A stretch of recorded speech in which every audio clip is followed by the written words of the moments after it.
Stock market में एक single stock खरीदने का भी एक पर्टिकुलर राइट टाइम होता है। अगर आप गलत टाइम पे उस स्टॉक को बाई कर लोगे ना तो आप लाइफ टाइम रिग्रेट में रहोगे, चाहे वो ब्लू चिप कंपनी है, मिड कैप कंपनी है या स्मॉल कैप कंपनी है। क्योंकि गलत टाइम पे कोई भी चीज़ अगर आपने बाई कर ली तो वो आपको 100% लॉस देगी ही देगी। तो इस वीडियो में मैं आपके साथ 8 ऐसे पॉइंट शेयर करने वाला हूं जिसमें मैंने क्लियरिफाई कर दिया है कि कोई भी स्टॉक को अगर आप पिक कर रहे हो तो इन 8 पॉइंट का अगर आप ध्यान दे देते हो तो वही आपका राइट टाइम हो जाएगा उस स्टॉक को बाय करने के लिए। तो नेक्स्ट टाइम आप अभी इस वीडियो को देख के अगर कोई शेयर बाय करने जाओगे तो ये चेकलिस्ट जो मैं दूंगा उसको देख लीजिएगा। उस चेकलिस्ट में अगर वो फुलफिल हो रहा है टाइम तो उस टाइम पे आप उस स्टॉक को आराम से बाय कर सकते हो, आपको कोई भी दिक्कत नहीं होगी और वो स्टॉक आपको लॉस कभी नहीं देगा, फ्यूचर में प्रॉफिट ही देगा। पहला पॉइंट आता है when stock hits support level. यहाँ पे क्या होता है कि सपोर्ट लेवल होते हैं स्टॉक के। जैसे कोई शेयर मान लीजिए 1100 रुपए तक गया है, फिर वो 500 पे आया है, फिर वो 700 800 900 गया है, फिर 500 तक आया है, 600 700 800 गया है, फिर 500 तक आया है। तो 500 उसका सपोर्ट यहाँ पे हो जाता है। मैं स्क्रीन पे आपको स्क्रीनशॉट दिखा रहा हूँ, यहाँ पे देखिए,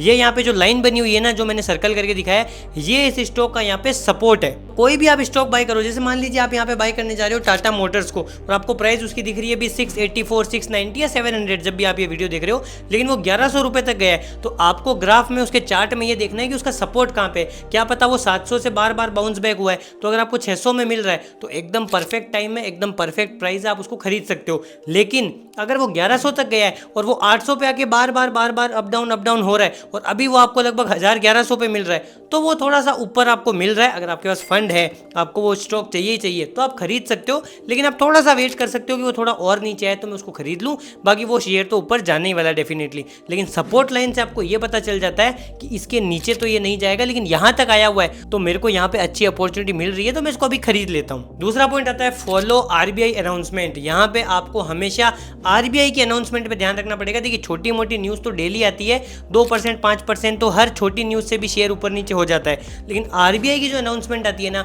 उसके बाद में शेयर मार्केट में एक बड़ा पंप या बड़ा डंप यहाँ पे देखने को मिलता है। तो फॉर एग्जाम्पल आरबीआई ने कोई गाइडलाइन यहाँ पे निकाली है, मान लीजिए ईवी व्हीकल्स के लिए, तो ईवी व्हीकल्स के जो भी स्टॉक्स है ना, उन पे आप नज़र बनाई रखिए कि उस अनाउंसमेंट से उनके ऊपर जरूर फर्क पड़ेगा। अगर पॉजिटिव न्यूज़ है तो ऊपर जाएगा, नेगेटिव न्यूज़ है जो नीचे जाएगा। अगर आपको शॉर्ट टर्म में पैसा बनाना है तो आप आरबीआई की अनाउंसमेंट से पैसा बना सकते हो। क्यों कि अनाउंसमेंट आई तो उसमें पंप जरूर आएगा अगर पॉजिटिव न्यूज़ है तो। और आपको अगर ईवी के स्टॉक्स पता है तो आप लगा सकते हो, नहीं पता ईवी के स्टॉक्स तो ये देखिए स्क्रीनशॉट ले लीजिए इसका। यहाँ पे ईवी और उनसे रिलेटेड सारे स्टॉक्स मैंने एक लिस्ट बना के रखी है, तो आप स्क्रीनशॉट ले लीजिए। तीसरा पॉइंट आता है टाइम कोरिलेशन। यहाँ पे क्या होता है कि स्टॉक मार्केट 9:15 पे खुलता है और 3 साढ़े 3 बजे यहाँ पे क्लोज होता है। तो अब आपको कौन से टाइम पे बाय करना है। यहाँ पे देखिए 9 से 10 का जो टाइम होता है ना, वहाँ पे इंट्राडे वाले बहुत ज्यादा एक्टिव होते हैं। वो एकदम से 1-1 करोड़ 5-5 करोड़ 100 करोड़ का यहाँ पे ट्रेड लेते हैं, बेचते हैं खरीदते हैं, बेचते हैं खरीदते हैं। तो मार्केट बहुत ज्यादा वॉलेटाइल होता है, तो आपको समझ नहीं आता कि मैं कौन सी प्राइस पे उसको पिक करूँ। कोई स्टॉक मान लीजिए 100 रुपए से एकदम से 115 120 गया, फिर वापस वो 95 85 आ गया, वो 1 घंटे के अंदर। तो 9 से 10 के बीच में अवॉइड कीजिए कोई भी शेयर को खरीदना तो आप 10 से 11 के बीच में खरीद सकते हो,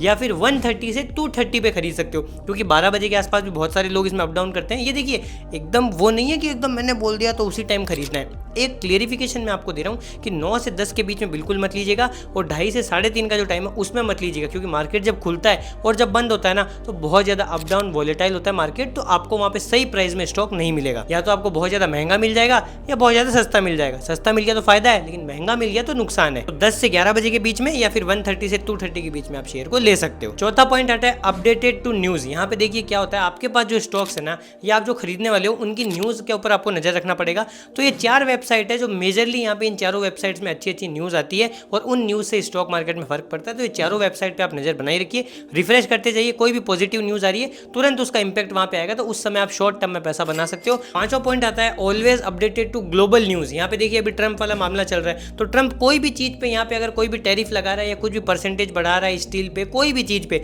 तो यहाँ पे इंडियन स्टॉक मार्केट में उस पर्टिकुलर इंडस्ट्री के स्टॉक में बहुत ज़्यादा फर्क पड़ रहा है। तो वहीं ग्लोबल न्यूज़ अगर नेगेटिव आ रही है तो डाउन जा रहा है, तो इसका अपोजिट भी होता है। अगर ग्लोबल न्यूज़ पॉजिटिव आ रही है ना तो मार्केट ऊपर भी जाता है। तो इसी के साथ साथ में ये 4 वेबसाइट है जहाँ पे ग्लोबल की कुछ अच्छी न्यूज़ आती है, तो इन चारों वेबसाइट के ऊपर भी आप नजर बना के रखिए। 6th पॉइंट आता है आफ्टर इनसाइडर बाइंग रिपोर्ट्स। इनके ऊपर आप नजर रखिए, ये एक पॉजिटिव सिग्नल सिग्नल होता है, ये अगर आपको पता चलता है तो डेफिनेटली आपको उस स्टॉक में पैसा इन्वेस्ट करना चाहिए। 7 पॉइंट आता है आफ्टर स्टॉक बाईबैक रिपोर्ट। ये चीज अगर आपको पता चलती है कि स्टॉक का बाईबैक हो रहा है तो ये एक बहुत बड़ी पॉजिटिव न्यूज होती है उस स्टॉक के लिए, उस कंपनी के लिए, तो वो भी एक राइट टाइम होता है उस स्टॉक को परचेज करने का। 8वां पॉइंट, आखिरी पॉइंट, सबसे इंपॉर्टेंट पॉइंट, कोई भी स्टॉक में पैसा लगाने से पहले अपनी पर्सनल रिसर्च जरूर कीजिएगा। किसी के भी बहकावे में किसी की बात मत मानिएगा, सबकी सुनिए लेकिन अपनी मन की करिए। वही बात, अगर मैं कोई आपको रिकमेंडेशन दे रहा हूँ उनको आप लिखिए, चेकलिस्ट बनाइए, लेकिन फाइनल डिसीजन अपनी पर्सनल रिसर्च करके ही कीजिएगा। इसके अलावा अगर आप चाहते हो मैं आपको 8 ऐसे स्टॉक बता दूं जो आपको करोड़पति बना देंगे तो ये वाली वीडियो देख लीजिए। तो आप गोल्ड में कौन से 6 तरीकों से इन्वेस्ट कर सकते हो तो ये वाली वीडियो देख लीजिए। दोनों वीडियो की लिंक आपको डिस्क्रिप्शन आई बटन में मिल जाएगी।